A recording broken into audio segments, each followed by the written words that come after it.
2017 ఉనావో అత్యాచార కేసులో దోషిగా తేలిన మాజీ బీజేపీ ఎమ్మెల్యే కుల్దీప్ సింగ్ సెంగార్ జీవిత ఖైదును ఢిల్లీ హైకోర్టు డిసెంబర్ 23, 2025న సస్పెండ్ చేసింది.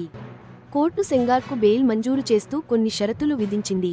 ఇందులో 15 లక్షల రూపాయల వ్యక్తిగత పూచీకత్తు, 3 జామీన్లు, పాస్పోర్ట్ను అప్పగించడం, ప్రతి వారం పోలీసుల ముందు హాజరు కావడం, అలాగే ఢిల్లీకే పరిమితం కావడం లాంటివి ఉన్నాయి. ఈ నిర్ణయం పెద్ద ఎత్తున ప్రజాగ్రహానికి, అలాగే వెంటనే న్యాయ సవాళ్లకు దారితీసింది. హైకోర్టు ఉత్తర్వులను సవాల్ చేస్తూ, ఇది న్యాయ వ్యవస్థ విశ్వసనీయతను దెబ్బతీస్తుందని వాదిస్తూ ఇద్దరు న్యాయవాదులు డిసెంబర్ 25న సుప్రీంకోర్టులో పిటిషన్లు దాఖలు చేశారు. Central bureau of investigation (CBI) కూడా ఈ సస్పెన్షన్పై అప్పీల్ చేస్తామని ప్రకటించింది. దీంతో సుదీర్ఘ న్యాయ పోరాటం తప్పదని స్పష్టం అవుతోంది. న్యాయ వ్యవస్థ పారదర్శకత, లైంగిక దాడి బాధితుల రక్షణ లాంటి కీలక అంశాలపై దేశం దృష్టిని ఆకర్షించి చర్చకు దారితీసిన ఈ సంచలనాత్మక కేసులో సెంగార్ శిక్ష సస్పెన్షన్ భారత న్యాయ వ్యవస్థపై తీవ్ర పరిశీలనకు గురిచేసింది. అంతేకాదు, న్యాయ ప్రక్రియల్లో రాజకీయాల ప్రభావంపై ఉన్న అనుమానాలను మరింత పెంచింది. ఉత్తరప్రదేశ్లోని ఉన్నావ్ మాజీ ఎమ్మెల్యే, బీజేపీ నుంచి తొలగించబడిన నాయకుడు కుల్దీప్ సింగ్ సెంగార్కు ఢిల్లీలోని ఒక ట్రయల్ కోర్టు 2019 డిసెంబర్లో జీవిత ఖైదు శిక్ష విధించింది.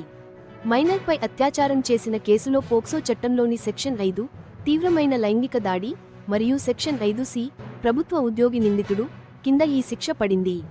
అంతేకాదు, 25 లక్షల రూపాయల జరిమానా చెల్లించాలని, జీవితాంతం జైలులోనే ఉండాలని కోర్టు ఆదేశించింది. సెంగార్ ఇప్పటికే తన శిక్షలో 7.5 సంవత్సరాలకు పైగా అనుభవించారు. అయితే అతని అప్పీల్పై విచారణ జరిపిన ఢిల్లీ హైకోర్టు డివిజన్ బెంచ్ న్యాయమూర్తులు సుబ్రమణియం ప్రసాద్, హరీష్ వైద్యనాథన్ శంకర్లతో కూడిన ధర్మాసనం, సెంగార్ ఒక ఎమ్మెల్యేగా ఐపీసీ సెక్షన్ 21 ప్రకారం ప్రభుత్వ ఉద్యోగి పరిధిలోకి ప్రాథమికంగా రారని తీర్పు వెలువరించింది. దీని అర్థం ఏంటంటే, సుప్రీంకోర్టు గత తీర్పుల ప్రకారం ఎమ్మెల్యేలు అనేవాళ్లు ప్రభుత్వ సేవలో ఉన్నవారుగాని, ప్రభుత్వం నుంచి జీతం తీసుకునేవారుగాని కాదు. కాబట్టి ప్రభుత్వ ఉద్యోగికి సంబంధించి అవినీతి నిరోధక చట్టం కింద ట్రయల్ కోర్టు ఇచ్చిన విస్తృతమైన నిర్వచనాన్ని హైకోర్టు పక్కన పెట్టింది. దీనికి సంబంధించిన రెండో అప్పీల్పై తీర్పు ఇంకా రిజర్వ్ చేయబడింది. కాబట్టి సెంగార్ ఇప్పుడైతే జైలులోనే కొనసాగుతారు. ఉన్నావ్ అత్యాచార కేసు 2017 నుంచి దేశవ్యాప్తంగా పెద్ద చర్చకు దారితీసింది. ముఖ్యంగా భారతదేశంలో మహిళల భద్రత, న్యాయ వ్యవస్థ జవాబుదారీతనం ఎలా పనిచేస్తోందనే దానిపై తీవ్ర విమర్శలు వెల్లువెత్తాయి. ఆమె చేసిన ఆరోపణల తర్వాత బాధితురాలి కుటుంబం చాలా కష్టాలు పడింది. ఆమె తండ్రి ఏకంగా జ్యుడిషియల్ కస్టడీలోనే చనిపోయారు. ఈ కేసుకు సంబంధించి 2024లో సెంగార్ సోదరుడికి 10 ఏళ్ల జైలు శిక్ష పడింది. నిరంతరం బెదిరింపులు వస్తుండటంతో సుప్రీంకోర్టు అంతకుముందే ఒక ఆదేశం ఇచ్చింది.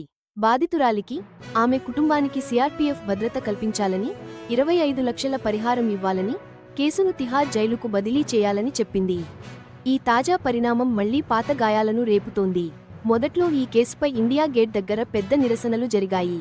బేటీ బచావో బేటీ పడావో లాంటి పథకాలు కేవలం మాటలకే పరిమితమా అనే డొల్లతనంపై కూడా అప్పట్లో పెద్ద చర్చ నడిచింది. శక్తివంతమైన రాజకీయ నాయకులు ఉన్నప్పుడు బాధితులు ఎంత కష్టాలు పడతారో ఈ కేసు పదేపదే నిరూపించింది. అసలు న్యాయ వ్యవస్థ రక్షణలు ఎంతవరకు పనికొస్తాయి, న్యాయం ఎంత త్వరగా జరుగుతుంది అనే ప్రశ్నలన్నింటినీ ఈ కేసు లేవనెత్తింది. ఢిల్లీ హైకోర్టు సెంగార్ శిక్షను ఆపడం మన దేశంలో న్యాయ వ్యవస్థ మీద, అలాగే మహిళల భద్రతా చట్టాల మీద ప్రజలకు ఉన్న నమ్మకాన్ని మరింత తగ్గించేసింది. విమర్శకులైతే ఈ తీర్పు రాజకీయ పలుకుబడి ఎంత ఉందో మళ్లీ బయటపెట్టిందని అంటున్నారు. ముఖ్యంగా సెంగర్కి గతంలో బీజేపీతో సంబంధాలు ఉండటం దీనికి మరింత బలం చేకూరుస్తోంది. దీంతో మహిళలు, అమ్మాయిల రక్షణ కోసం ప్రభుత్వం చేస్తున్న ప్రయత్నాలు, కార్యక్రమాలపై ఒకటి మాట్లాడి ఇంకొకటి చేయడం అనే విమర్శలు ఇంకా ఎక్కువయ్యాయి. ఈ తీర్పు వల్ల వ్యతిరేకత పెరిగి గతంలో ఉన్నావో అత్యాచార బాధితురాలి కోసం, అలాగే ఢిల్లీలో మహిళా హక్కుల కోసం జరిగిన పెద్ద నిరసనలు మళ్లీ మొదలయ్యే అవకాశం ఉంది. ఇలాంటి ఘటనలు లింగ ఆధారిత హింస, మానవ హక్కుల విషయంలో అంతర్జాతీయంగా మన దేశం పరువుని ఇంకా దిగజార్చొచ్చు. ఇకపోతే పోక్సో చట్టంలోని సెక్షన్ 5(c)లో ప్రభుత్వ ఉద్యోగి అనే పదానికి న్యాయపరమైన వివరణ ఎలా ఇవ్వాలి అనే దానిపై రాబోయే సిబిఐ, సుప్రీంకోర్టు అప్పీళ్లలో చాలా లోతుగా పరిశీలన జరగనుంది. అప్పీళ్లలో శిక్షను నిలిపివేసే నిబంధనలు, వాటి పరిమితులు ఎంతవరకు ఉన్నాయి, అలాగే నేరం ఎంత తీవ్రంగా ఉంది, బాధితుల భద్రత ఎంత ముఖ్యం, నిందితుడు ఎంతకాలం జైల్లో ఉన్నాడు వంటి అంశాలను కోర్టులు ఎలా బేరీజు వేస్తాయి అనే విషయాలు కూడా ఈ అప్పీళ్లతో మరింత స్పష్టమవుతాయి. ముందు చూస్తే ఈ న్యాయ పోరాటం ఇప్పుడప్పుడే ముగిసేలా లేదు. ఢిల్లీ హైకోర్టు ఇచ్చిన ఆదేశంపై సుప్రీంకోర్టులో అప్పీల్ చేస్తామని సీబీఐ స్పష్టంగా చెప్పింది. ప్రైవేటు న్యాయవాదులు కూడా ఇప్పటికే పిటిషన్లు వేశారు కాబట్టి ఈ తీర్పుపై నిరంతర పరిశీలన కొనసాగుతుంది. ఈ న్యాయ ప్రక్రియ ఇప్పటికే ఉన్న అప్పీల్ సస్పెన్షన్ నిబంధనలకు ఒక పరీక్ష అవుతుంది. ముఖ్యంగా నిందితుడు శిక్ష అనుభవించిన సమయం, అప్పీల్ ఆలస్యాలు లాంటి అంశాలను, నేరం ఎంత దారుణమైనది, బాధితురాలికి ఉన్న బెదిరింపులు, వీటన్నిటినీ ఎలా సమన్వయం చేస్తారు అనేది ఆసక్తికరంగా మారింది. రాజకీయంగా చూస్తే సెంగార్ శిక్ష సస్పెండ్ అవ్వడం బీజేపీకి పెద్ద తలనొప్పిగా మారే అవకాశం ఉంది. ముఖ్యంగా 2026 ఉత్తరప్రదేశ్ రాష్ట్ర అసెంబ్లీ ఎన్నికల ముందు ఇది బీజేపీకి వ్యతిరేకంగా వ్యతిరేకతను మళ్లీ రాజేస్తుంది.